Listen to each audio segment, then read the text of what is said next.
She's certified in several areas of education, and she is here today to talk about her dynamic book, It Takes a Village to Raise a Reader. And I believe she's also a member of Delta Sigma Theta Sorority Incorporated. So we know we're going to make that clear, because if you want it done right, you know the rest.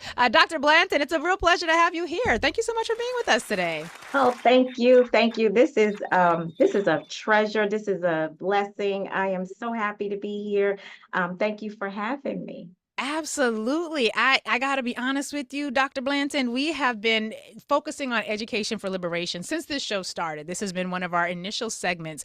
And one of the challenges that so many of us are confronting seemed to be encapsulated in some news that broke a couple of weeks ago, which was that professors were saying that college freshmen were arriving to campus having never read a full book, like from cover, like one book, Dr. Blanton, from cover to cover. They had never read a single full book. They had read a lot of paragraphs and breakout segments and snippets so that they could analyze information that they were being asked on a Scantron, and which contains one of correct answers that they had to find. So there was no critical thinking. There's no deep analysis. There's just read these 3 paragraphs and answer the questions, one of which is going to contain the answer that you're looking for. So you're not even given an open-ended question and response. And so when I found out about your book, It Takes a Village to Raise a Reader, I was like, oh yes, we must have this conversation. Dr. Blanton, what, from your vantage point as someone who's been steeped in the education field for decades, what are you seeing that the rest of us are simply not seeing? Because a lot of us were surprised. I get the feeling you were not surprised by that news. No, I Mhm. wasn't surprised. Basically, we have a lot of our students, more than I would even want to even admit, that can't read. They're not proficient readers. And instead of us producing proficient readers, indirectly, we are producing non-readers because Mm. we don't know the science behind reading, which is the premise of my book, is understanding how we take the regular brain and turn it into a reading brain. And when you do that, you produce proficient readers. And so I'm not surprised that we have a generation of students who have not read a book completely or who have not mastered reading. And I don't even think we all understand what reading really entails. It's just not about the sounds and the letter names. It's about understanding, it's about Mm. comprehension, it's about critical thinking, taking information that you've read and turn it into useful knowledge so that you can apply it. And Mm. so, no, our students, they're not ready for that. One of the reasons is because we don't give them productive struggle in school. Everything is Oh, fast food. Everything is fast food. We call on a child. Just think about it. We call on a child and then we give them the scaffolds, we prod them, and then we go on. We don't give them the productive struggle. So when they're in a situation where they have to answer a question or where they have to go deep, they can't do that. They give back, they push back. mm.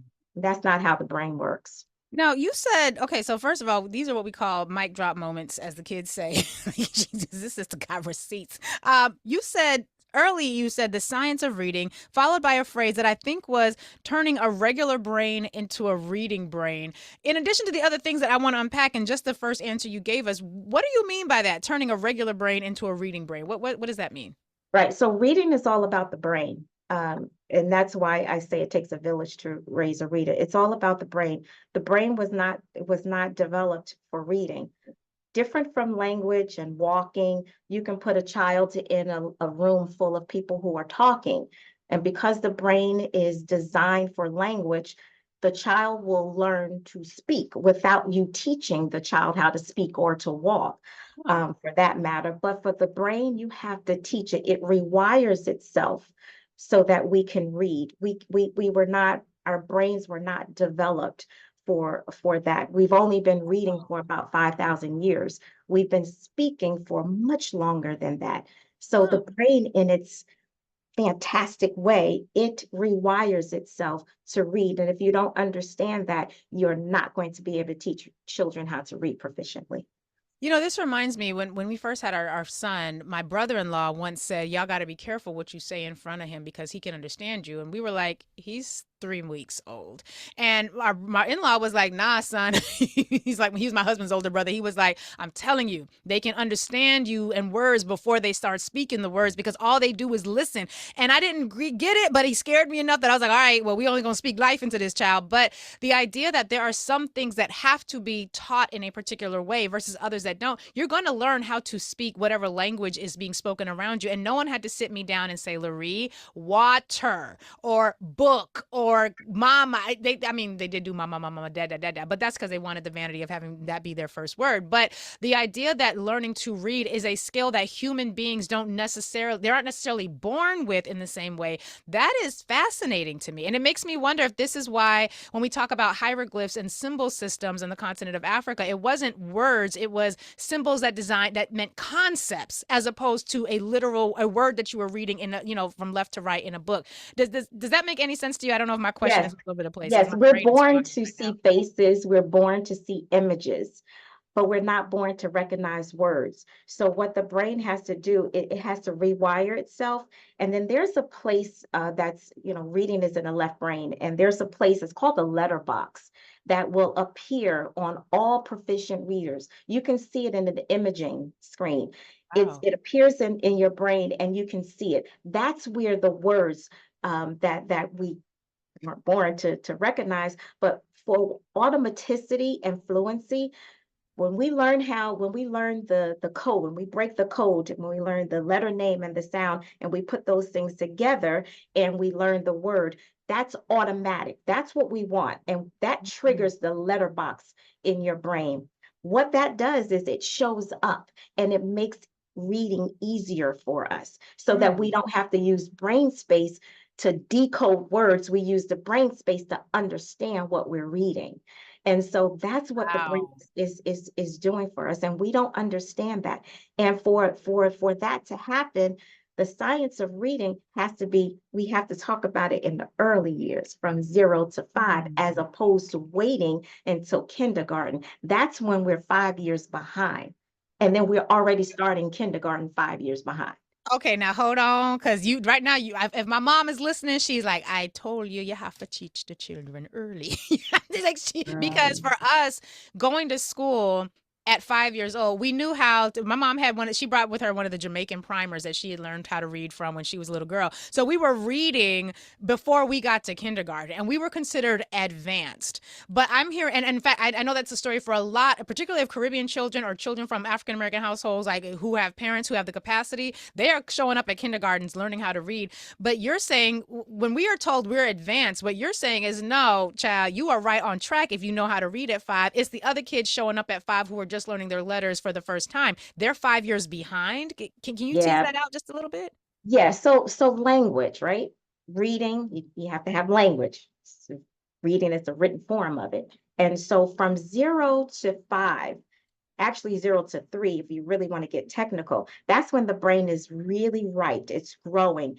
And there are studies that it's about 80% to 90% of its adult volume. That's a critical time for the brain to develop. And so during that time, we want to make sure that we give all the positive stimuli that we can for that brain. So we're talking about language, we're talking about all of these juicy words that we should be putting into our students. And that's Mm. not happening, particularly for children of color. So Mm. when you're washing your child, you're bathing your child, you're cooking with your child, you're giving them, you're labeling everything that's in their environment. You're reading to them, because reading does a couple of things. One of the most important things that reading does is it expands their vocabulary. When we speak, we use the same words, but when you read and when you expose them to things that's outside of the home, we're building their background knowledge, which is critical for reading. Because Mm. remember what I said, it's not just about learning the letter names and the sounds. You have to build that background knowledge, because what sticks to the brain when you're reading and when you're experiencing different things is you take what's known and you take what's not known, you merge them together. That becomes a filing system in a child's brain. So Mm. we've got to make sure that what happens to children early matters. They may not use the conventional words, but they're understanding and they're ready. They're taking it all in, and then they're ready to be able to say, yes, No, maybe, thank you. But if, Right. and what I strongly suggest for pediatricians is to make that connection. We say reading is important, but why are we reading to our children? Why are we playing with our children? Why is it important to play card games with our Mm. children? It builds executive function, which is the the tower, which is the controlling center of everything that we do. And if we don't play with our children, if we don't sing with our children, if we don't do nursery rhymes with our children, we are not building the brain, the foundation of the brain by which more advanced reading skills need to be placed on. So you show up to kindergarten at 5 years old. You didn't have those experiences, so you're already 5 years behind. And then you said that in school, our children are not getting any productive struggle. Now, I heard my elders and ancestors sit up straight when you said that. Tease out this productive struggle concept for us as it is applied to literacy and comprehension. So the science of reading, a lot of people think it's a curriculum. It's not a curriculum. It's it's uh it's scientists, researchers from all disciplines coming together to teach us and to show us what the brain needs in order to be able to read. Hmm. And they not only that, they also told us how the instruction for those skills to develop, the type of instruction that we need. And Huh. that's explicit and systematic instruction for reading. We need that, right? The productive struggle comes in when we answer for children, when we assume that they don't know and we go on to someone else. We don't give them the opportunity to practice what we teach because we're so rushed. So if I say to a child, what was the main character in the story about, and how do you relate it to whatever, whatever, whatever? Hmm. We don't give them enough time to be able to answer that, to think critically and answer that. We give them the answer for them, or we'll say, we'll finish they'll start and we'll finish. But what we're teaching them is that things are just quick. We don't teach them to, okay, I need you to struggle. It's called the zone of proximal development, where you have a carrot and Write you that want down, them y'all. to reach. You want them to Hmm. reach, but you don't want it so far out where they give up. But you want it in a zone, in a range where they just have to, oh, I can get it and reach. Reach. Hmm. The brain is designed for challenges. The Yeah. brain is designed for challenges. When we bore children, we're not developing the brain. But when we challenge them and force them to think critically, it grows the brain. Wow. One of the things that I'm mindful of in this moment is that even as you're describing this scene where you're asking the child to respond to something or asking them about the main character, not only do we quickly provide the answer if it's not coming quick enough, but we're also subtly teaching our children that there is no value in taking time to think. And to me, I'm a thinker. Like, I like to think about things, and I was one of them kids who was bribed to read as a child. Like, we would have the reading contest. We had the Domino's pizza that would come if you had read enough books, and you could go in the library and they would take your picture. My daddy was real proud before my daddy and parents, y'all know my history. But I was bribed to read, and I loved to read. And we weren't allowed to watch TV. So that made it easy. We were either going to play outside or we were going to read. But if you're in a classroom setting, and you're saying we've read this passage of this book, and my question to the student is, explain to me how this plot narrative or whatever developed, and they don't come with it quickly, I'm also I'm defeating that zone of proximal development. I'm not giving them any productive struggle, but I've also modeled to that child and to all of the other students who were not called upon that if you don't have the answer readily available, it's not even worth it to engage, which to me is like, well, I don't know the answer, so why am I try? Like, why would I spend time trying to struggle to reach the answer if it's going to be given to me so quickly? And that's something like, are teachers taught about this in their teacher preparation programs and their certificate programs? Because it feels like everything you're saying makes common good sense, and you got the science and the receipts to back it up. What is the disconnect between what you know and what's happening in our classrooms? There is a big disconnect between the science and our practice. And that's why I say it takes a village to raise a reader. We need to put the pressure on colleges and universities to look at their course selections for teacher prep programs. Because Wow. one, I see teachers all the time that's coming into the field. They have no idea what the science of reading is. And so Mm. when we bring teachers like that into the public school system, I'm gonna be honest with you, we don't have the time nor the money to go into a course Right. for brain development, a course for the science of reading. So there is a disconnect, and we know that professors, they have the opportunity, they have they can leverage what they know and what they want students to know, and we know that they have the autonomy to teach what they want. Right. But if that is the case and you see the results of your teaching, it's not producing readers, then we've got to Right. look at what you're doing. And I just want to say this. This is staggering to me, and this is one of the reasons why I wrote the book. We have the antebellum era, Mm. 1800s, where enslaved people, it was about 10% could read and write. When we fast forward that to 2024, and we look across the country, we have students, 7% proficient readers, Jesus. 11%, 12%, 17%. The national average is only Jesus. 30%. So we Mm. go from the 1800s to 2024, and we still are producing readers. We're still producing students who can't read. And That what's to crazy me to me, is what's crazy to crazy. me is that those are the bookends, but we also know that in the immediacy following the Civil War, Black communities had almost eradicated illiteracy because there was such a thirst for reading and such a thirst for learning and knowledge, which had been kept from them on pain of death or dismemberment or punishment. I'm on with Dr. Jackie Blanton, author of It Takes a Village to Raise a Reader. Now, I see a couple of questions in the show chat. One of them is asking, is this book for children?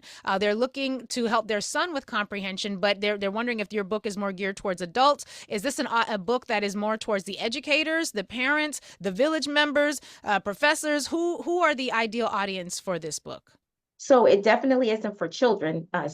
For them, it's not a child's book for them to Right, read at night, but right. it is a book. It's an informational book for adults who are touching the lives of children from 0 to 8. It's Mm, for legislators because we need to make sure that they are on board. We need the money. We need yes. money to force the science of reading into our classrooms. It Yeah. is not just for students of that do not look like us. It's for everyone. The science of reading is for everyone. And so Mm, this book is a resource book for parents who want to know more about how the developing brain from infancy right. all the way through 5 years old. It's about understanding what it takes from 3 to 5 in those preschool years and what we need to do to make sure that we're turning our regular brain into a reading brain. It's Mm, about that K3 band in the elementary school and what our children are exposed to. And then what are they exposed to outside of the school that will build that background knowledge that we talked about. So the book is a resource reference book for our adults who touch the lives of children from 0 to 8. 866-801-8255, 866-801 talk. I'm so glad you said legislators because hello, no child left behind left a whole lot of kids behind. I'm gonna just say that, and some of them are trolls who call up on this show, and I got to show them the wayward errors of their ways. We do have a caller on the line for you, Doc. Is Sheila on the line? Do we have her? Okay, Sheila from DC. Thank you so much for holding. You're on with Dr. Jackie Blanton, author of It Takes a Village to Raise a Reader. What would you like to add to our conversation today? Yes, good morning, ladies. Thank you so much for having this topic. Hmm. Yes, I called as soon as I heard you say this at the top of the show. First of all, Dr. Jackie, you are on point. You are excellent. You are wonderful. Hmm. Praise the Lord. Hallelujah. I'm gonna add some Your amens to definition, that. yes, yes. Your definition for the science of reading was on point and it was easy for the everyday person to understand what it Hmm. means. And even teachers really don't understand that. The second point is that the colleges, what you said about the colleges and universities not teaching the teachers about the science of reading is correct.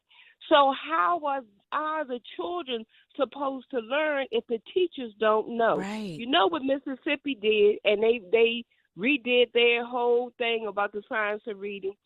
I am from Washington, D.C. The Lord put me on a mission in 2018 to get a law passed in 20, dyslexia and the struggling reading, law 23191. And now in D.C., in kindergarten through second grade, all children, whether they're in public charter or regular public school, are screened for reading difficulties. Wait a minute, you helped get that passed into law?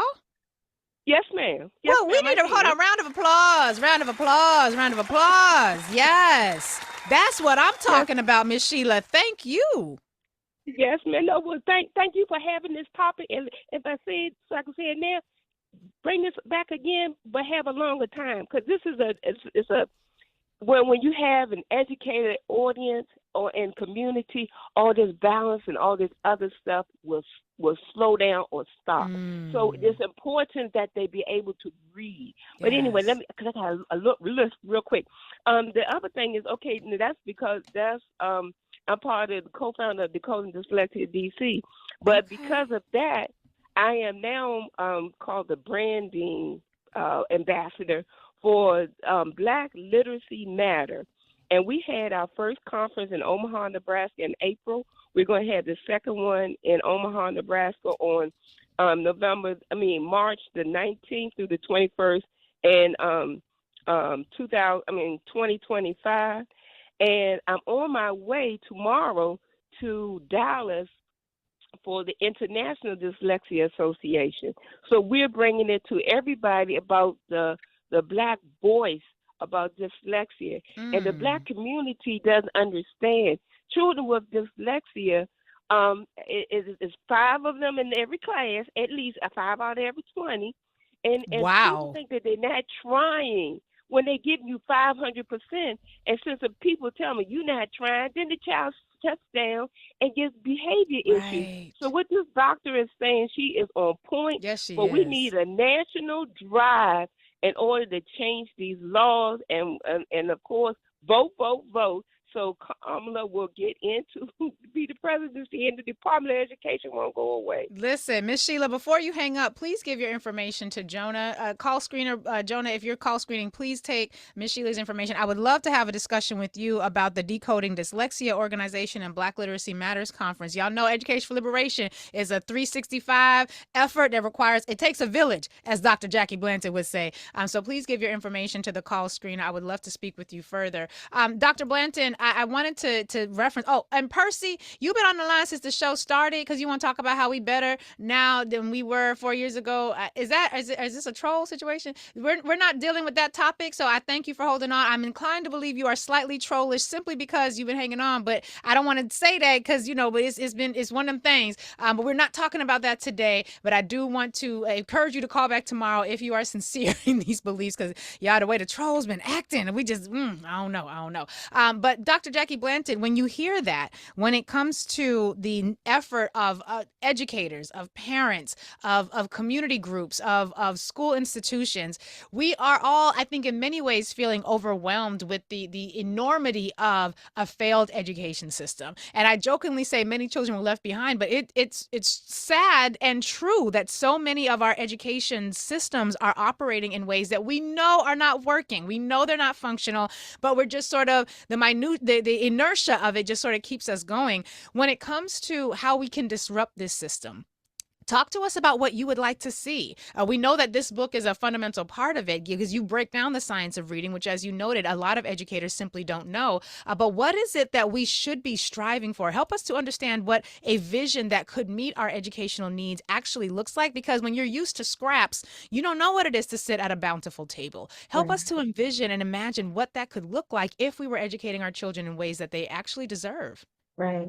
So one, we have to and Zaretta Hammond said this beautifully. We have to learn to disrupt the legacy of cognitive redlining.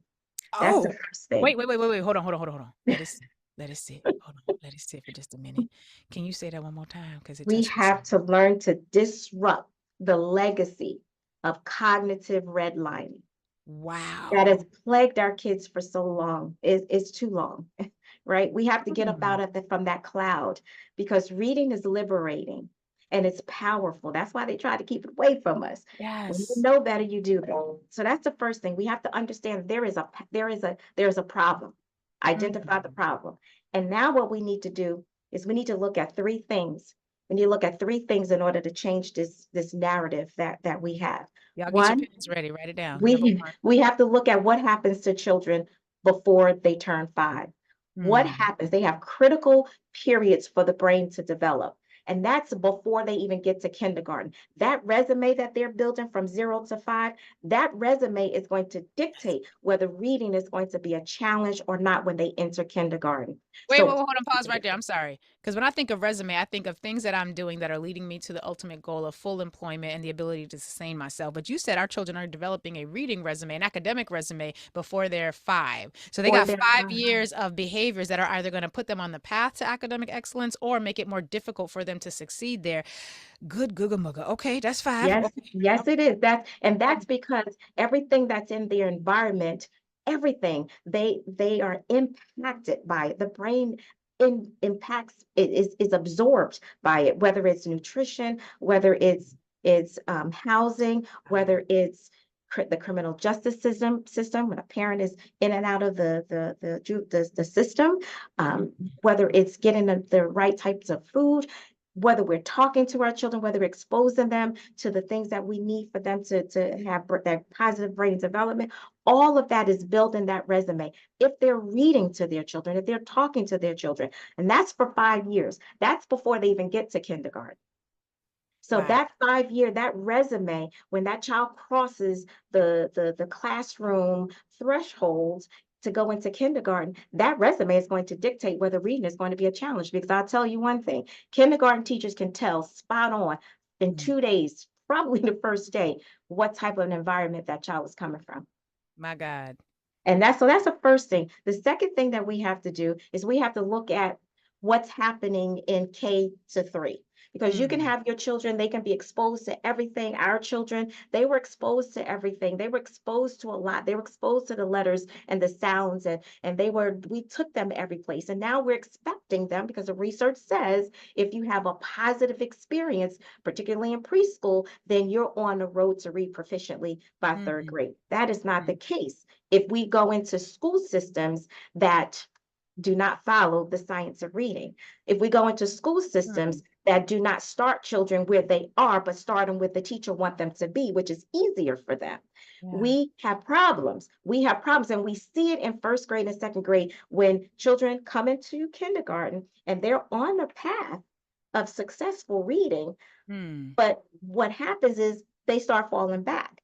The skills fade because we don't meet them Wow. where they are. Because Wow. either the teacher, they do not know the science of reading, or they're using a curriculum that is not steeped in the science of reading. And Mm. so we do all of this mumble jumble stuff, and it is not developing the brain. It is not turning the regular brain into a reading brain. My If you don't God. know that, our children are going to back up. They're not going to move forward. And we're going to Mm. continue to get what we're getting. And then we're in that space where third grade test scores are being used to protect prison bed numbers and then all sorts of that nonsense. But all right, we got just a few Absolutely. minutes left. So give us number 3. I already And suspect we're number going to have you back on, Dr. Blanton, because and we number got three callers is coming in. We got to make it happen.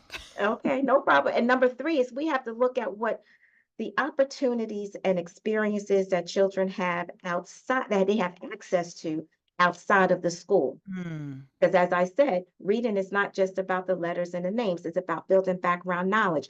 Do we have programming? Do we have resources Mm. for this age band to build their background knowledge? Are we opening up our zoos so that it's affordable? Are we opening up our museums, our libraries? All of those things are taking them outside of their community to see what's Wow. outside of the community to build that background knowledge. We do those three things. We do Mm. those three things. I think we will be heading toward a better pathway for reading. And in that community, not just teachers, not just the school system, but that community are pediatricians. That community makes up our organizations, our churches, our places of faith, our D9 organizations, our youth organizations. Everybody plays a part. And you don't have to directly be involved with children. You don't have to touch them. You can make it possible for this to happen for them. Yeah. It takes a village. It takes a village to raise it takes a village to raise a child. It takes a village to raise a reader, and it takes a village to keep the village. So I know that, and we're going to explore this the next time you come. I'm already predicting we're going to have you back on the show. But we also need to talk about what happens if you have not gotten what you needed in that early era, in that early time of your life. What does it mean as an adult to be able to still, because like on our first guest, y'all, just because you didn't get it at one time, that our first guest was in a cult, child. We was talking about cults and religion and all this stuff and politics, and he was in a cult, and now he's able to write about and tell people how to avoid it. And just the same way, if you were an adult listening, thinking, I didn't get that that 0 to 5 support, I didn't get the things that she talked about in her 1, 2, and 3. That's okay, because there is still a way for you as an adult to tap into that information as well. We've just run out of time, and y'all know how the man is about paying their bills. So we are going to, Dr. Jackie Blanton, please look out for the invitation. I would love to have you come back to talk with us about not just having a village that's raising a reader, but a village that can also do the repair of producing readers, even among those of us who are not in the being raised age of things. What's the best place for folks to go to follow you? I know you have a couple of, you're doing some speaking engagements in the New Jersey area. Where's the best place for people, one, to get the book, and two, to follow you and learn information about what you're doing in community? So my website is www.drjackie, Jackie, Blanton, Blanton.com. One no spaces. That's my website. Everything is on my website. My social media handles. I will be at the East Orange Public Library in East Orange, New Jersey on Thursday, October 24th from 6 to 8 p.m. Come out and visit. I love that. Dr. Thank Jackie you so Blanton, much. thank you. Really a pleasure to have you here. This is right on time. We appreciate you. Thank you so much. Thank you so much for the opportunity. That's my soul.